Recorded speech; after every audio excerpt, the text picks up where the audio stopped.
First question. Medication order is to administer Prozac 40 milligrams POQID. I don't know what that means. I hope you do. I do know what 40 milligrams means, and I think we now have our first order. So I'm going to, on the board, write the word order, and that's going to kind of keep us organized. So that's what we have been ordered to give our patient. Available, Prozac liquid 20 milligrams per 5 milliliters. That's cool. How many milliliters will you administer? Okay, that's going to be your dose, right? That's going to be your dose. I'm going to put that over here. And I have a feeling, I got a sneaky suspicion that we can leave those two words on this board for all, whatever, how many videos there are we're going to do today.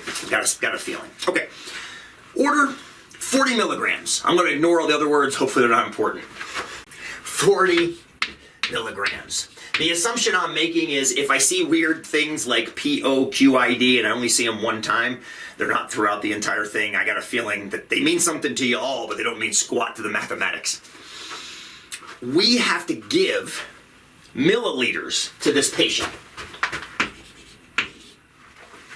Now, if you look at what the doctor has ordered, 40 milligrams, and you look at what you need to give the patient, some number of milliliters, in your brain,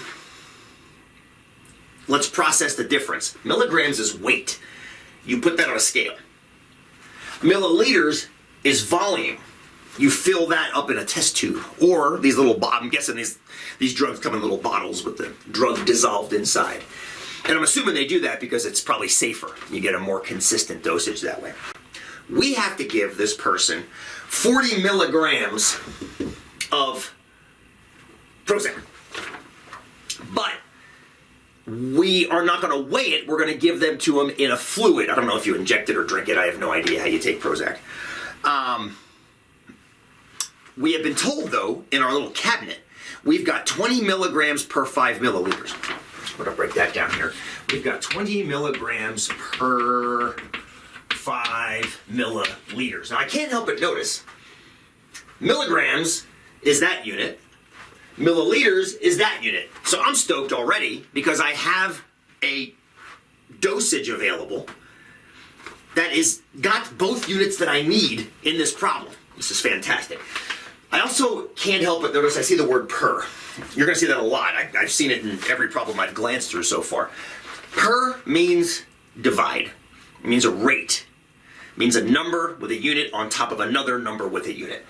Now, verbally, you can read that 20 milligrams per 5 milliliters. The way that would be written is 20 milligrams per 5 milliliters. Now, notice that that's a fraction. It's got a numerator and a denominator, and it's got a bar. These numbers up here are not fractions, but what we're going to start doing right now, and we're going to do throughout this exam review, is we're going to make them fractions by putting them over 1. This is an old skill you learned in a math class a long time ago. Hopefully you still remember it, or at least it rings a bell when I did that. Because we want these things to be fractions, because at the end of the day, we're going to use a fraction from down here to deal with the units and the numbers up here. So, going back to this fraction down here, I notice that milliliters is in the wrong place here. Milliliters needs to be in the top of the fraction. When you dose somebody with milliliters, you don't dose them 1 over milliliters, you dose them milliliters. So this fraction is actually written reversed of what it needs to be. But that's okay. I only chose to write it that way because I was reading this left to right. 20 milligrams per 5 milliliters. I could also read it, let me say that a different way.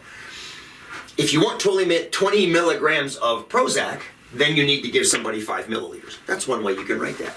Another way you could write or read that is, if you give somebody 5 milliliters of drug, then you have given them 20 milligrams of Prozac. So another way of writing this correctly is 5 milliliters per 20 milligrams.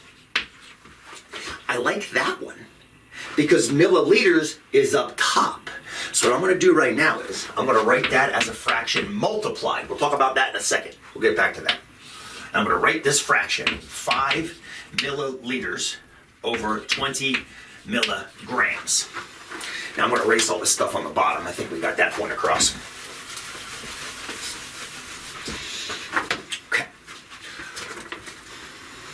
Milliliters, the correct spot. Yes. Now some of you might be looking at this and going, milligrams is here and milligrams is there. Well, is that okay? We're going to revisit something real quick here and then use it pretty much, I'm thinking, for the rest of this exam. When you multiply fractions like this, and this is all we're going to be doing, is multiplying fractions. That's all this stuff is. All these conversions is multiplication of conversion fractions. Sometimes one, sometimes two, sometimes more. We'll see if we ever need more than two. But the beauty of multiplying fractions is you can simplify numbers as you go. For example, maybe you notice something. You might notice that 40 and 20 have a common factor of 20. That means we can grab our cancellation colored chalk, which in this case is some kind of a red or pink, and I can divide off that 20 and leave a 1 behind, and I can divide off this 40 and leave a 2 behind. That's awesome. That makes the math easier later, because now instead of doing 40 times 5, I can do 2 times 5 and life is good. Well, here's the deal. The same thing we just did with numbers, you can also do with units. So, the milligrams that are here and the milligrams that are here can also be divided off. You might ask why. A unit is just a number. It's an agreed upon number. We have decided to call this much weight a milligram. But that much is a number. It's just that we call it a milligram. We have decided to call this much volume a milliliter.